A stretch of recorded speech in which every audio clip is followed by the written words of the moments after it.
뉴스에 시작합니다. 김윤수입니다. 총선이 사흘 앞으로 다가왔습니다. 나의 선택 2024 결전의 날을 앞둔 마지막 주말, 여야는 막판 표심 잡기에 나섰습니다.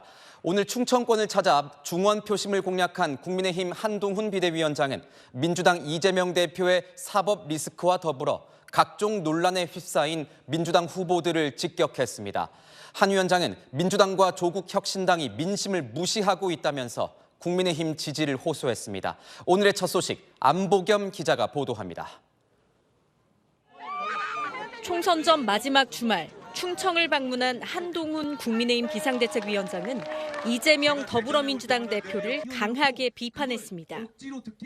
이재명 대표는 어떻습니까? 지금 그 사람이 그분에게 내려 있는 범죄 혐의 중대 혐의 중에서 그게 과연 전부 무죄날 가능성이 1%라도 있습니까? 이 국회 때문에 한 위원장, 대전을 시작으로 현재는 충남 공주에서 지원 유세 중인데요. 충청은 초박빙 지역구가 많은 만큼 범죄자들이 아닌 국민의힘을 선택해달라며 지지를 호소하고 있습니다. 제가 이 말씀 이번 선거가 그냥 몇 년 만에 오는 그냥 선거가 아닙니다. 범죄자들이 민심을 무시하고 있습니다. 독재가 뭡니까?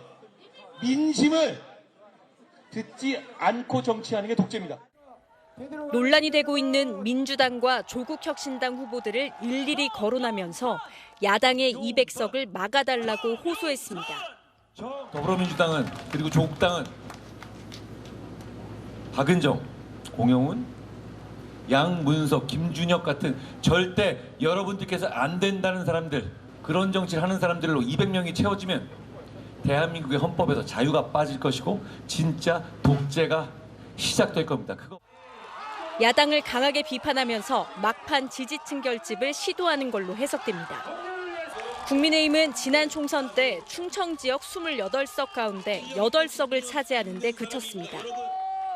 국민의힘 관계자는 충청 표심에 따라 전국 선거 결과 역시 좌우된다며 마지막 주말 충청 공략에 나선 이유를 설명했습니다. 채널A 뉴스 안보겸입니다. 민주당 이재명 대표는 오늘 서울 강남 3구를 찾아 민생 경제를 화두로 던지며 정권 심판론에 힘을 실었습니다. 이 대표는 지금 정부를 심판하지 않으면 더 큰 실패를 할 수 있다면서 다소 수위가 높은 표현을 쓰기도 했습니다. 박자은 기자입니다. 이재명 더불어민주당 대표가 보수세가 강한 강남 3구 공략에 나섰습니다. 이 대표, 홍익표 원내대표가 출마한 험지 서초을을 찾았는데요. 이번에는 민주당에게 기회를 달라고 호소했습니다. 이번에는 다른 선택을 해보십시오.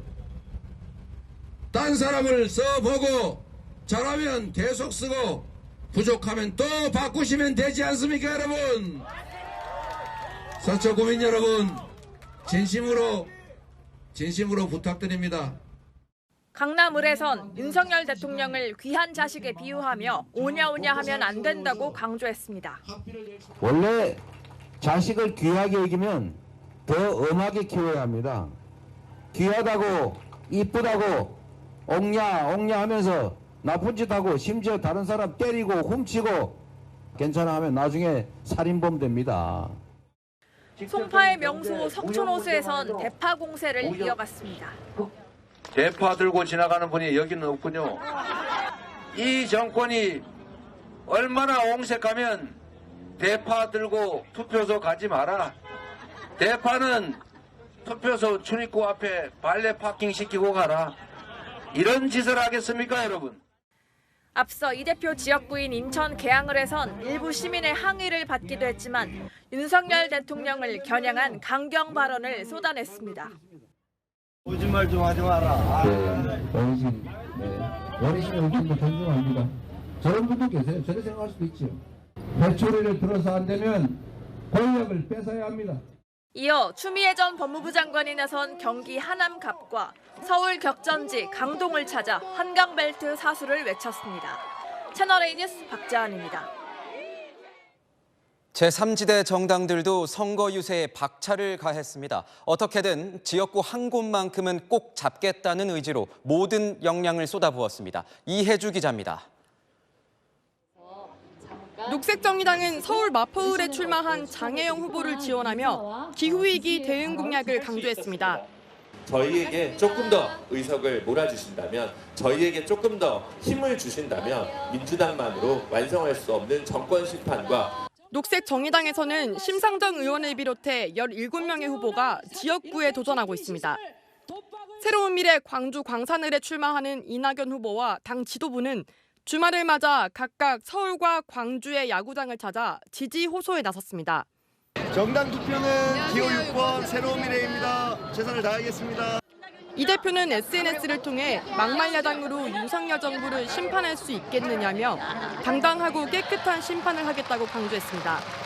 새로운 미래는 민주당 후보가 공천 철회된 세종갑에서 김종민 후보가 당선될 수 있기를 기대하고 있습니다. 개혁신당은 이준석 대표가 출마하는 경기 화성을에 당력을 모으고 있습니다. 오늘 지원 유세에 나선 김종인 상임고문은 남은 선거 기간 이 대표를 집중적으로 지원할 계획입니다.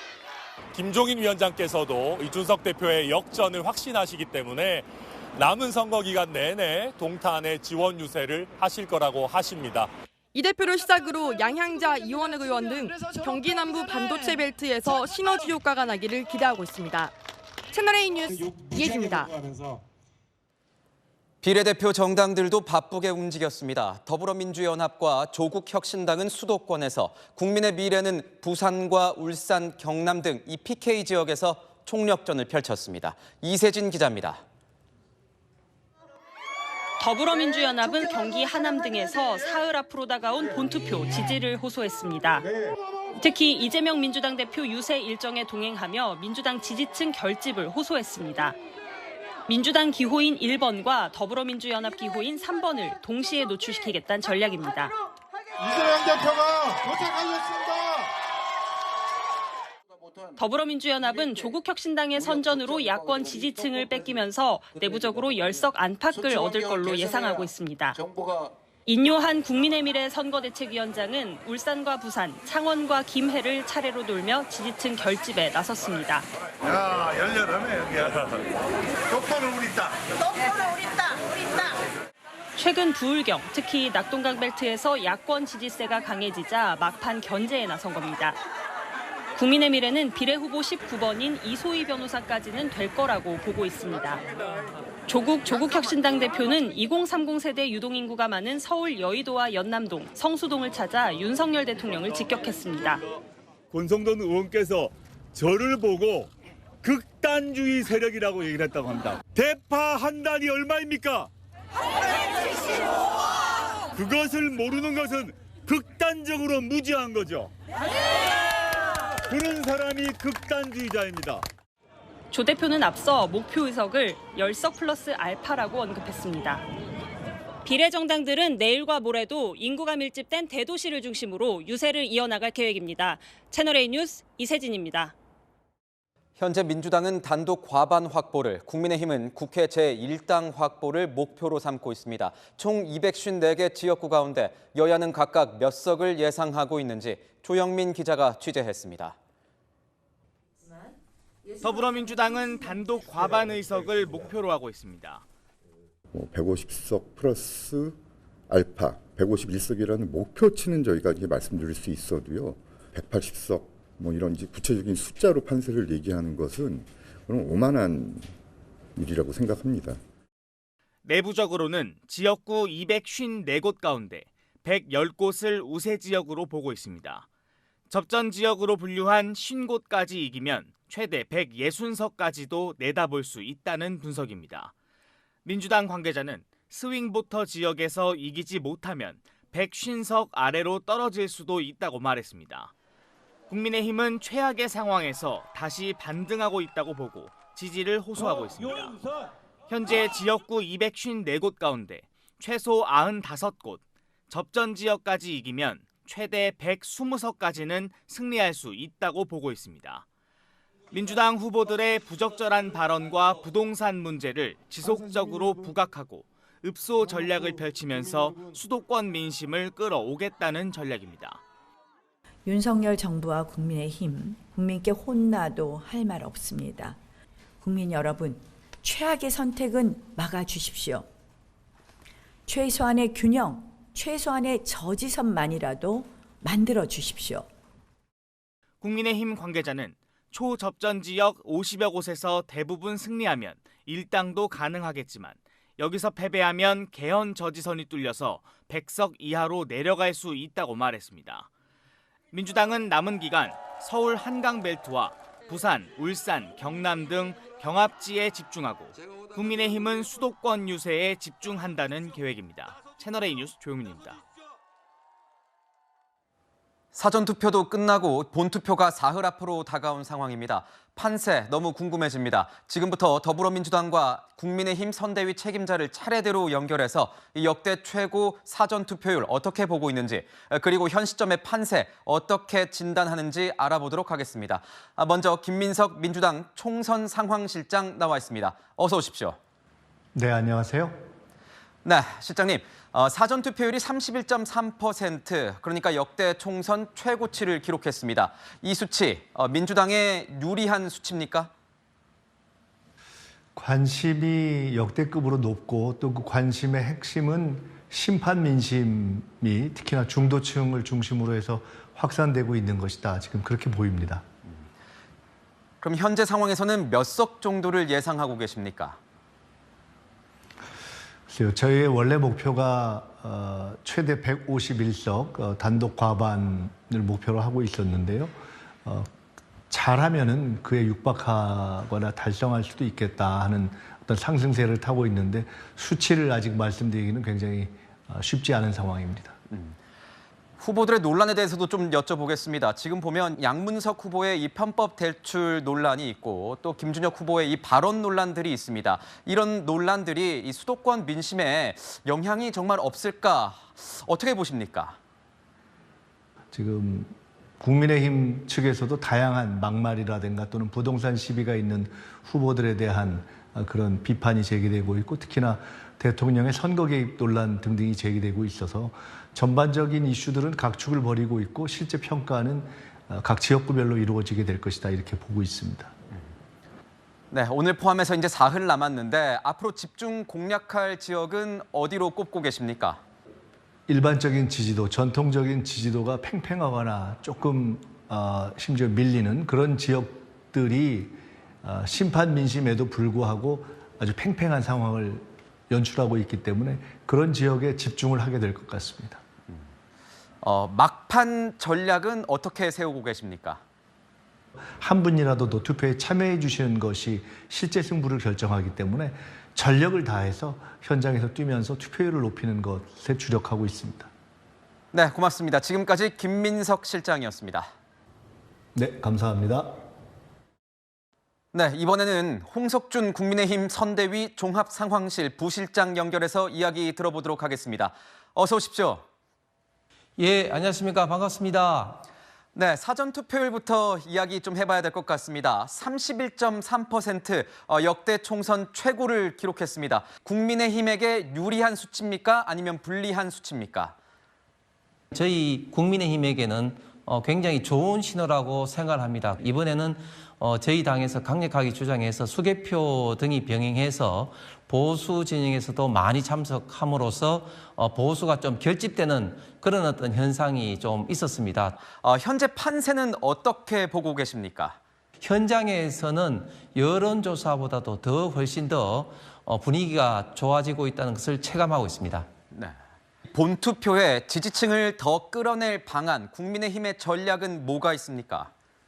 지금 민주당에서 지금 대장동 비리를 안고 있는 이재명 대표나 입시 비리를 안고 있는 조국 대표를 비롯해서 여러 가지 문제를 안고 있는 민주당의 후보들에 대해서 국민들이 똑바로 알 수 있도록 저희들이 좀 더 낮은 자세로 국민들에게, 유권자들에게 알리도록 하겠습니다.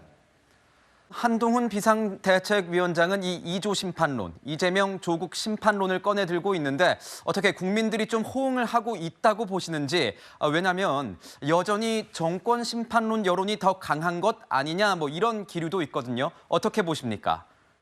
민주당 후보들의 여러 문제점들이 국민들이 봤을 때는 과연 저 사람들이 국회에 들어갈 수 있느냐 하는 이런 어떤 반발이 지금 현재 갈수록 더 강해지고 있지 않나 생각을 합니다. 막판 공략 지역은 어디를 꼽고 계십니까? 마지막까지 한동훈 위원장이 수도권을 중심으로 각 지역의 후보들과 유세 현장을 누비면서 마지막까지 국민들과 유권자들에게 절실하게 간곡하게 호소할 예정입니다. 네, 지금까지 국민의힘 홍석준 부실장이었습니다.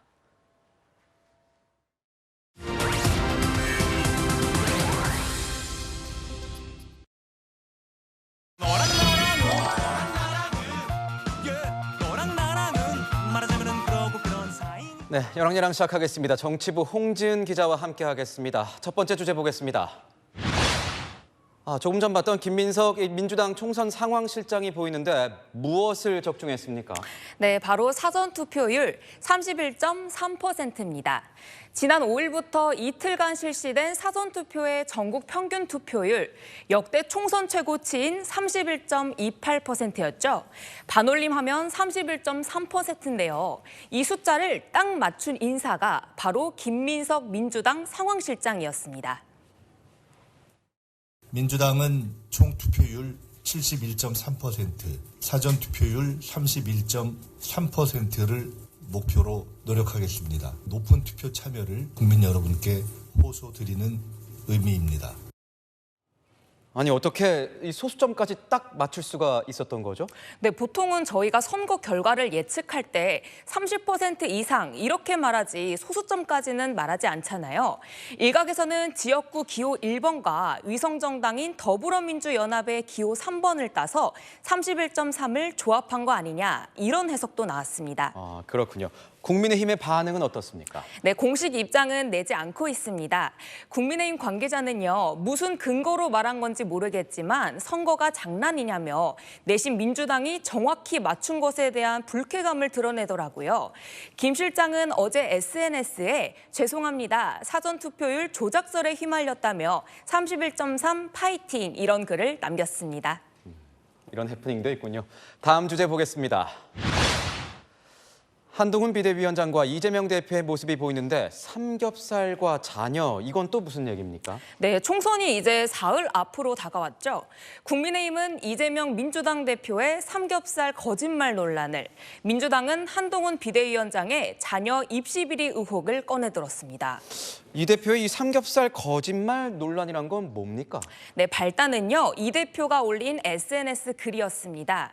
지난 1일 인천 계양 유세 후 삼겹살, 눈이 사르르 감기는 맛이라며 배우 이원종 씨와 고기 먹는 사진을 올렸는데요. 그런데 이 고기, 삼겹살과는 좀 달라 보이죠?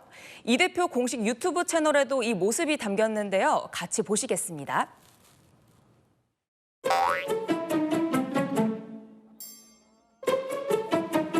자, 여러분, 나라를 구하는 것도 밥은 먹고 합시다.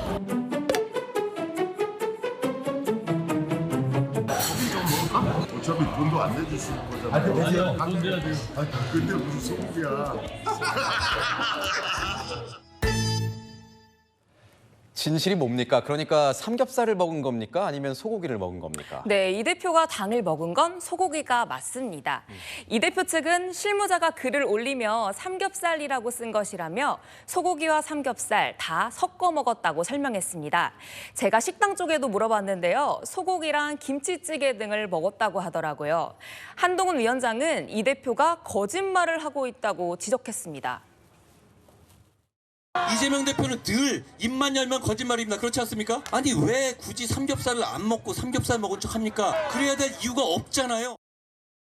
네, 국민의힘 내부 이야기를 들어보니까요. 민주당의 대파 총공세에 맞서 삼겹살을 꺼내든 측면도 있다고 합니다. 대파와 삼겹살. 반대로 야권은 이 한동훈 위원장의 어떤 부분을 공략하고 있는 겁니까? 네, 야권에서는요. 한동훈 위원장의 자녀 문제를 선거 막판에 꺼내들고 있습니다. 경찰이 올 초 한 위원장의 딸의 논문 대필 등 이른바 스펙 부풀리기 의혹에 혐의 없음으로 결론 내린 걸 다시 부각하고 나선 건데 가운데요. 민주당은 경찰의 답정너식 수사는 역풍을 맞을 것이라고 꼬집었습니다. 진보당은 황운하 조국 혁신당 의원이 꺼내든 한 위원장 아들 학교폭력 의혹에 대해 논평을 냈는데요. 학폭 공천 부적격 기준 때문에 불출마했던 거냐 이렇게 한 위원장을 직격했습니다. 국민의힘은 앞서 허위사실 공표 등의 혐의로 황운하 의원을 검찰에 고발한 상태입니다. 내일이면 총선까지 딱 이틀 남았죠. 한 표라도 중요한 건 알겠지만 국민이 듣고 싶은 건 네거티브가 아닌 미래 비전에 대한 이야기가 아닐까요? 네, 지금까지 여랑야랑이었습니다. 윤석열 대통령과 정공희 대표의 만남 이후 처음으로 의료계가 한자리에 모였습니다. 박단 정공희 협의회 비대위원장에게 면담 내용을 설명받은 의협은 다시 한번 정부의 전향적인 자세를 부탁한다고 밝혔습니다. 정성원 기자입니다. 오늘 오후에 열린 대한의사협회 비상대책위원회 총회는 3시간 가까이 진행됐습니다. 집단 휴진 등 추가 집단 행동 없이 총선 이후 의대 교수, 전공의들과 함께 합동 기자회견을 열겠다고 밝혔습니다. 그동안 일부러 어떻게 보면 좀 일부러 여러 가지 목소리를 내고 있었는데 저희 대한의사협회 비상대책위원회가 중심에 있고 나머지 여러 단체들이 같이 힘을 합쳐서 움직이고 있다. 이것을 다시 한번 천명하기 위해서 오늘 총회에는 지난 4일 윤석열 대통령과 면담한 박단 전공의 협의회 비대위원장이 참석해 내용을 공유했습니다. 박 비대위원장은 그동안 전공의들이 주장한 내용을 윤 대통령에게 전달했으며 특별한 내용은 없었다고 의협 측에 설명했습니다. 대통령과 박단 전공의 비대위원장의 만남은 의미 있는 만남이었다고 평가합니다. 전공의들과 학생들의 입장을 지지하고 한 목소리를 내고 있음을 대통령과 대화 이후 첫 공식 석상의 모습을 드러낸 박단 비대위원장은 말을 극도로 아꼈습니다. 오늘 어떤 말씀 나누셨을까요? 특별히 말씀드릴 거 없어요. 의협은 주어진 시간이 길지 않다며 정부에서 이 사태를 해결할 수 있도록 전향적인 자세를 다시 한번 부탁한다고 강조했습니다. 한덕수 국무총리는 오늘 한 언론사와의 인터뷰에서 의과대학 정원 증원 규모에 대해 정부는 숫자에 매몰되지 않는다는 입장을 분명하게 견지하고 있다고 밝혔습니다. 채널A 뉴스 정성원입니다. 의대 증원에 반발한 의대생들은 현재 5주째 수업을 거부하고 있습니다. 전국 의대들은 그동안 어쩔 수 없이 개강을 연기하거나 휴강을 해왔는데 내일부터 속속 수업을 재개합니다. 여기서 더 수업을 미뤘다간 집단 유급 사태가 벌어질 수 있기 때문입니다. 의정 갈등이 길어지면서 의대 교수들의 표현도 거칠어지고 있습니다. 강태현 기자입니다. 지난 2월 13일 개강했던 경북대 의대. 그런데 의대 증원에 반대하는 학생들이 수업 거부에 나서면서 휴강을 5차례 연장해 왔습니다. 더 이상 학사 일정을 미룰 수 없게 된 학교 측은 결국 내일부터 수업을 시작합니다. 대량의 유급 사태를 막자면 수업을 재개할 수밖에 없는 상황입니다. 2학기가 8월에 시작이 됩니다. 그러면은 7월 말까지는 1학기를 마쳐야 되잖아요. 전북대 의대 역시 2학기 학사 일정을 고려해 내일부터 전남대, 가톨릭대, 성균관대 의대는 오는 15일 수업을 재개합니다. 고등교육법에 따라 수업 일수를 매 학년 30주 이상으로 하고 있어 학기당 15주 이상의 수업 일수를 확보해야 하는 상황. 수업 일수를 채우지 못할 경우 휴학계가 접수되지 않은 학생들은 집단 유급될 수 있는 겁니다. 길어지는 의정 갈등 속에 의대 교수들의 표현도 거칠어지고 있습니다. 정진행 서울대의대 비대위 자문위원은 SNS에 우리 집 아들이 일진에게 엄청 맞고 왔는데 피투성이 만신창이 아들만 협상장에 내보낼 순 없다며 애미애비가 나서서 일진 부모 만나서 단판 지어야 한다는 글을 올렸습니다. 윤석열 대통령과 전공희 대표 박단의 대화 결과를 빗댄 겁니다. 허대석 서울대의대 명예교수도 전공의들을 아들로 비유하며 20대 아들이 교통사고로 크게 다치거나 조폭에게 심하게 얻어맞고 귀가했다는 글을 SNS에 썼습니다. 노환규 전 대한의사협회 회장은 이과 국민이 나서서 부흥시킨 나라를 문과 지도자가 나서서 말아먹는다며 비판했습니다. 채널A 뉴스 강태현입니다. 만취 상태로 겁없이 운전을 하다가 도로 한복판에서 잠이 든 운전자가 경찰에 붙잡혔습니다. 너무나 대범했던 건지 파출소 앞 도로에서 버젓이 숙면을 취했습니다. 백승현 기자의 단독 보도입니다. 서울 강북구의 파출소 앞 도로. 신호가 바뀌었는데도 미동 없는 차량을 다른 운전자들이 피해서 지나갑니다. 지난달 27일 새벽 4시 50분쯤 운전자가 차에서 잠들어 움직이지 않는다는 신고가 접수됐습니다. 30대 운전자가 사거리 한복판에서 깊게 잠든 겁니다. 바로 앞 파출소에서 뛰쳐나온 경찰관들이 운전자를 깨워보지만 꿈쩍도 않습니다. 문을 강제로 열기 위해 결국 소방대원까지 부릅니다. 30분 소동 끝에 남성은 파출소로 연행됐고 음주 측정을 해보니 면허 취소 수치가 나왔습니다. 위험천만한 도로 위 음주 숙면은 이번이 처음이 아닙니다. 대낮에 도로 한가운데 멈춰서 있는 SUV. 경찰관 2명이 차를 좌우로 세게 흔들고 운전석 창문을 쾅쾅 두드려도 반응이 없습니다. 술 취한 운전자는 10분 뒤에야 겨우 정신 차리고 차 밖으로 나옵니다. 잠들어 있다 갑자기 차창 밖에 경찰을 보고 놀라 도망가는 운전자도 있습니다. 차를 멈춰 세우기 위한 경찰과 추격전이 벌어지면서 아찔한 상황이 연출되기도 합니다. 이처럼 도로 위 숙면은 교통 흐름을 막거나 2차 사고 우려가 있는 데다 운전자 돌발 행동에 따른 대형 사고 위험도 있습니다. 갑자기 놀라서 또 엑셀 밟고 가는 경우가 있거든요. 교차로였을 경우에는 또 다른 사고로 이어질 수가 있어서 야간에는 잘 안 보이죠. 뒤에서 추돌할 우려도 있죠. 하지만 교통 방해죄의 경우 고의성과 피해 증명이 어려워 주로 음주운전 혐의만 적용되고 있습니다. 채널A 뉴스 백승현입니다. 전기차 사고 현장을 수습하기 위해서 전기차에 올라탄 견인 기사가 감전을 당해서 병원에 실려갔습니다. 전기차 보급이 늘고 있는 만큼 관련 매뉴얼 정비가 시급해 보입니다. 배준석 기자입니다. 흰색 SUV 전기 차량이 종이장처럼 구겨져 있습니다. 그제 오후 5시 20분쯤 경기 고양시 일산동구의 한 체육센터에서 40대 여성이 몰던 전기차가 인도 위로 돌진했습니다. 차량은 인도 위 소나무를 들이받고서야 겨우 멈춰섰습니다. 사고 이틀이 지났지만 현장에는 차량을 만지지 말라는 경고문이 붙어 있습니다. 사고 2시간여 뒤 현장을 수습하기 위해 견인기사가 차에 올라탔다가 감전돼 병원으로 이송됐기 때문입니다. 기사는 시동 버튼에 손을 댄 순간 몸이 마비됐다고 주장한 것으로 알려졌습니다. 통상적으로 제조사에서 매뉴얼이나 이런 게 나오지가 않아요. 심한 파손이 돼 있는 차량도 많이 만지고 하는데 전원연감이나 이런 거를 끼고서 작업하지는 않거든요. 전문가들은 전기차의 경우 사고가 발생하면 소방에 연락해 누전 여부부터 확인해야 한다고 강조합니다. 접촉사고 이후에는 전기가 워낙 고압 대전류이기 때문에 이게 금속 종류에 흐르는 상태에서 누구든지 사람이 접근하게 되면 사망사고까지 이를 수 있다는 것이죠. 전기차는 사고 후 배터리 열폭주로 불나는 경우가 많은데 이제는 감전에 대한 우려마저 나오고 있습니다. 경찰은 제조사 측의 차량 정밀 감식 결과를 토대로 수사 여부를 검토할 계획입니다. 채널A 뉴스 배준석입니다. 인도 태평양 지역의 미국 육군을 총괄하는 찰스 플린 태평양 육군 사령관이 국내 방송사 가운데선 처음으로 채널A와 인터뷰했습니다. 플린 사령관은 대만에 비상 상황이 발생할 경우 한국군이 동맹의 힘을 보여줬으면 한다면서 역할론을 언급했습니다. 김민곤 기자의 단독 보도입니다. 찰스 플린 미 태평양 육군 사령관은 중국의 대만 침공 시 한국의 역할에 대해 한국 정부가 결정할 일이라는 단서를 달았지만 한국군의 참여를 기대한다는 취지의 발언을 했습니다.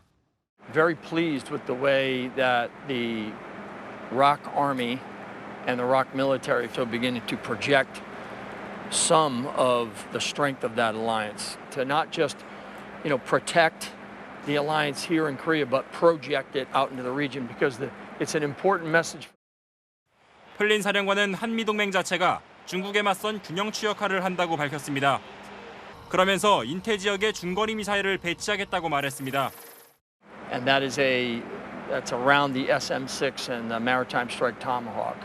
that system will be deploying into the region soon. Where and when it's going to go, I'm not going to talk about that now. 배치 장소로 미군 기지가 있는 괌이 유력한 것으로 알려진 가운데 플린 사령관은 미국의 가장 중요한 동맹국인 한국과 일본의 합동훈련 필요성도 강조했습니다.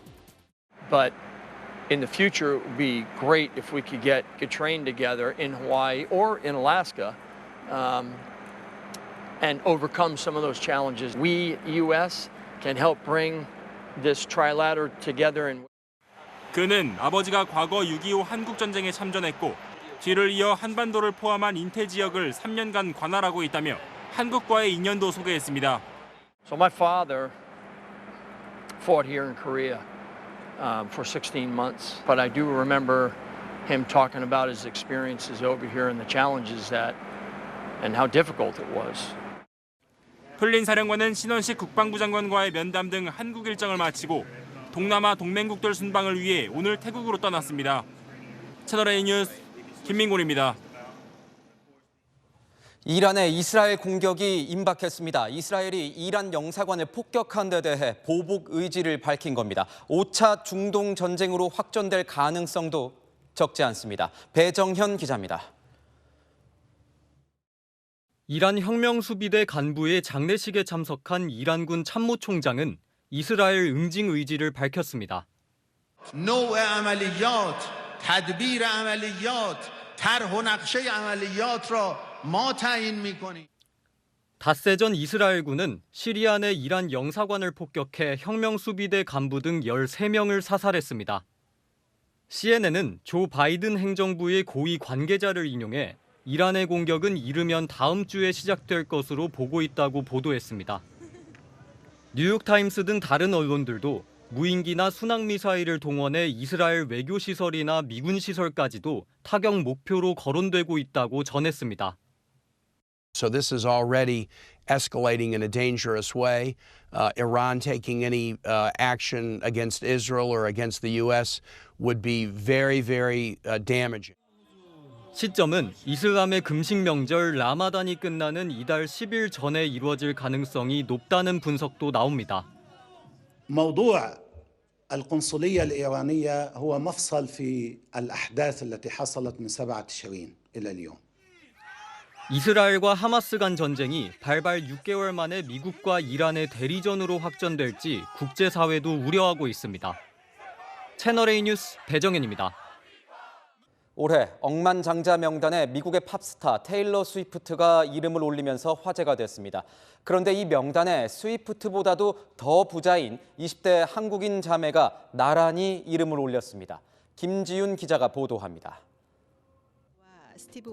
지난 2022년 54세의 나이로 숨진 김정주 넥슨 창업주. 지분을 상속한 20대 두 딸 김정민, 김정윤 자매가 미국 경제 전문 매체 포브스가 선정한 2024년 세계 억만장자의 이름을 올렸습니다. 나이 순으로 보면 만 22세인 첫째 딸 정민 씨는 7번째, 만 20세인 둘째 딸 정윤 씨는 세계에서 3번째로 어린 억만장자입니다.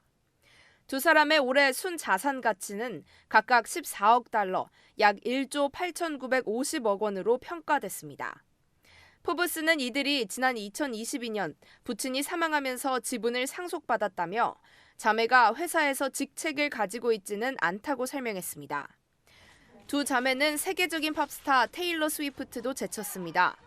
34세인 스위프트는 올해 처음 억만장자 명단에 올랐는데 재산은 약 1조 5천억 원으로 평가됐습니다. 20세인 둘째 딸 정윤 씨보다 나이가 어린 억만장자는 전 세계에 단 2명뿐입니다.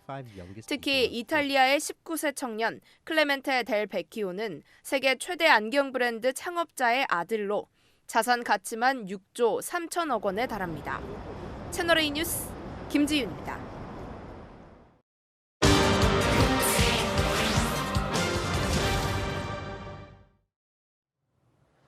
이제는 마시는 물도 명품 시대입니다.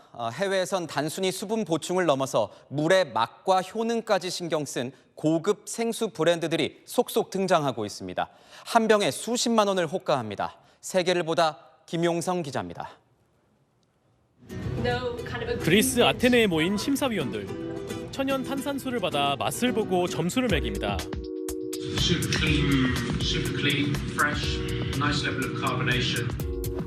물맛을 감별하는 워터 소믈리에들이 세계 각지의 물을 평가하는 시음 대회입니다. 이들이 평가하는 것은 자연산 물, 이른바 파인워터입니다.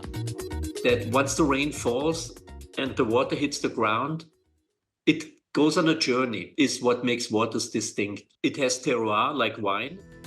갈증 해소 수단을 넘어 맛까지 고려한 물에 대한 수요가 세계적으로 커지고 있습니다. 특별한 취수원을 앞세운 고가의 물도 적지 않습니다. 북대서양 빙하를 채집해 녹여 만든 캐나다 생수는 750ml 한 병에 45,000원. 아마존 밀림에 물 한 개를 모았다는 브라질 생수는 한 병에 20만 원에 달할 정도로 비쌉니다. 온라인에서도 시음회나 품평회가 잇따르고 있습니다. Okay, so it's super good. I mean, at $1 a sip, I'm not so sure. Tell you what. 물맛은 물속 미네랄량과 산성도에 따라 달라지는데 산성에 가까울수록 신맛, 알칼리성이면 쓴맛이 납니다. 미네랄이 많으면 물 특유의 맛이 더 강해집니다. The water is in the ground for a couple of thousand years and has lots of time to absorb minerals. 실제 맛의 차이를 느낄 수 있는지 유명 물 소믈리에의 추천을 받은 제품을 직접 마셔봤습니다. 슬로베니아의 샘물에서 채취한 물입니다. 한 병에 4만 원 정도로 비싼데요. 마그네슘이 보통 생수보다 최대 1000배 정도 함유되어 있고 산성에 가까워 조금 신맛이 납니다. 너무 비싸 일각에서는 회의론도 나옵니다. 쉽게 대체할 수 있는 것으로 생각을 하고요. 굳이 고가를 들여가면서 해야 된다는 것까지는 아직은 안 받아들여지는 것 같습니다. 그럼에도 현재 26조 원 규모인 세계 고급 생수 시장 규모는 2030년대 들어 2배로 커질 전망입니다. 마케팅 전문 업체들도 건강과 특별함을 추구하려는 세계 소비자들이 고급 생수 시장의 성장을 견인할 것으로 내다보고 있습니다. 세계를 보다 김용성입니다. 국내 유명 가구 업체들이 10년간 담합을 해오다가 적발돼서 1,000억 원에 가까운 과징금을 부과받았습니다. 신축 건물에 설치하는 빌트인 가구 입찰을 서로 짬짬이 한 건데 어찌나 많이 한 건지 아파트 분양 원가마저 뛰었을 정도입니다. 광민경 기자입니다. 신축 아파트에는 싱크대나 붙박이장 같은 빌트인 가구가 들어갑니다. 건설사들은 최저가 입찰을 통해 가구 업체를 선정합니다. 이 과정에서 지난 2012년부터 2022년까지 31개 가구 업체가 담합한 것으로 드러났습니다. 입찰 건수만 738건, 관련 매출액은 1조 9,457억 원에 달합니다. 낙찰 예정자가 이메일이나 카카오톡을 통해 들러리사에 견적서를 전달하고 들러리사들이 금액을 높여 입찰에 응하는 방식입니다. 가구업체들은 주사위 굴리기로 낙찰 순위를 조율하거나 제비뽑기를 해 낙찰 순번을 정하기도 했습니다. 공정위는 31개 업체에 931억 원의 과징금을 부과했습니다. 이 중 한샘과 현대리바트, NX, 빅3의 과징금 비중은 60%를 넘습니다. 빌트인 가구 비용은 분양 원가에도 포함돼 업체들은 가구당 25만 원 정도의 이익을 본 것으로 추정됩니다. 가구업체의 진술에 따르면 원가율 대비 약 한 5% 정도 이익을 얻었다라고 진술을 한 바 있습니다. 84제곱미터 평행 기준으로는 한 500만 원 정도가 원가인데요. 그 정도를 보시면 공정위는 이외에도 70개 건설사의 발주 입찰을 추가 조사 중입니다. 채널A 뉴스 광민경입니다. 요즘 알리나 테무 같은 이 중국 해외 직구 플랫폼에서 초저가 물건들을 사는 소비자들이 부쩍 많아졌습니다. 그런데 여기서 판매하는 초저가 장신구 제품에서 기준치의 수백 배에 달하는 발암 물질이 검출돼 논란입니다. 서창우 기자입니다. 중국 온라인 쇼핑몰에 올라온 금색 목걸이입니다. A부터 Z까지 이니셜을 마음대로 고를 수 있습니다. 단돈 980원. 상품 리뷰만 14,000개 넘습니다. 이렇게 싼값에 올라온 중국산 귀걸이나 반지에서 최대 기준치의 700배에 달하는 카드뮴과 납이 검출됐습니다. 테무 제품 20%에서 알리익스프레스 제품은 27%에서 유해 성분이 검출됐습니다. 귀걸이와 반지 등 순입니다. 제품 가격은 배송료를 포함해 평균 2,000원 선. 싼값의 플랫폼을 이용해온 소비자들은 당황스럽습니다. 나름 믿고 구매하는 건데 그 최소한의 기준을 충족했을 거라고 생각하고 구매를 하잖아요. 근데 그렇게 검출이 됐다고 하면 조금 기만이라고 느낄 것 같고 화가. 어떤 이런 논란거리가 될 수 있는 문제점에 대해서 잘 검토를 하고 소비자에게 신뢰를 주는 것이 좀 중요하다고 생각합니다.